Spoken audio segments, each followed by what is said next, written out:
Hello, my name's Kaylee, and I'm going to be sharing with you a little bit about my remediation plan that I made for the third grade female student.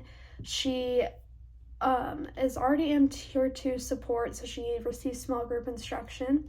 She is able to correctly decode one-syllable words and performs at grade level on her oral comprehension, but she struggles with her fluency, vocabulary, and comprehension with written text.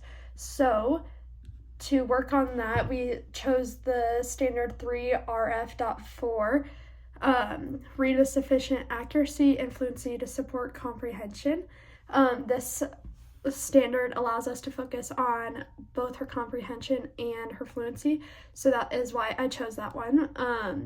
Her short-term goal is for her to be able to improve her fluency scores that they take bi-weekly over the next couple weeks, and it should go up by about 10% each week.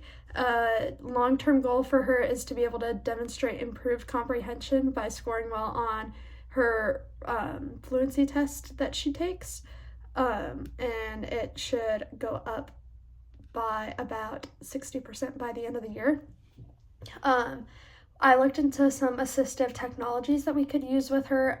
The one that I found that I think would be most helpful was Flowcabulary.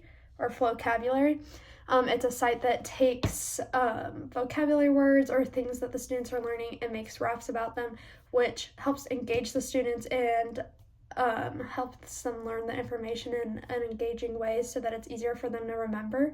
The website provides them multiple different ways to engage, like vocabulary cards, making their own lyrics, practicing fluency by reading the lyrics, and so on.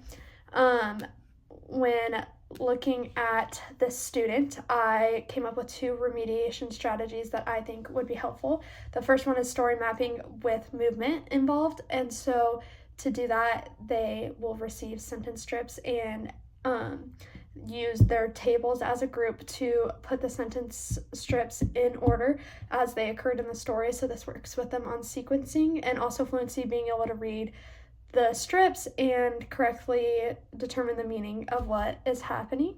And the teacher can guide by saying what happened after that, which happened first, if they seem to be struggling with putting them in order.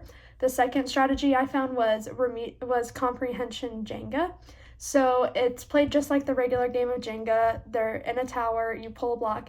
Each block will have a comprehension question relating to predictions, summarizing, sequencing, all of the comprehension skills in each question they pull. They'll be having to answer as a group.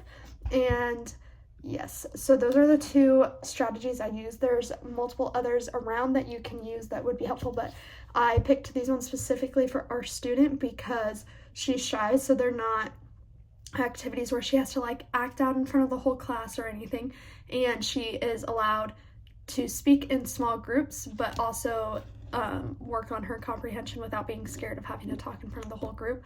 And then also specifically with your student, I would choose text that relate to them, that interest them, so that they're more engaged in wanting to learn and wanting to understand what happens in the story. And then informal assessments are just, number 1, listening to her answers to the questions and keeping a running record of how she's doing with answering those. So if she seems to be struggling, you can guide her with questions like, oh, what do you think happened before that? Or like things like that to guide her to the right answer. And then also the teacher can do exit slips after the activities that just asks her to like summarize what they learned or what happened in the story, just to monitor if they were able to understand what happened in the story. And then finally, to progress monitor, she'll have a folder where she can write down all of her scores that she gets on her test and stuff, and just watch as they go up. This folder will be taken home every weekend to the parents so that they are aware of what's happening in the classroom. And then if they still seem to be struggling, the parents will get sent home a letter with some extra work that they can do at home. Thank you for listening, and I hope this works with your students.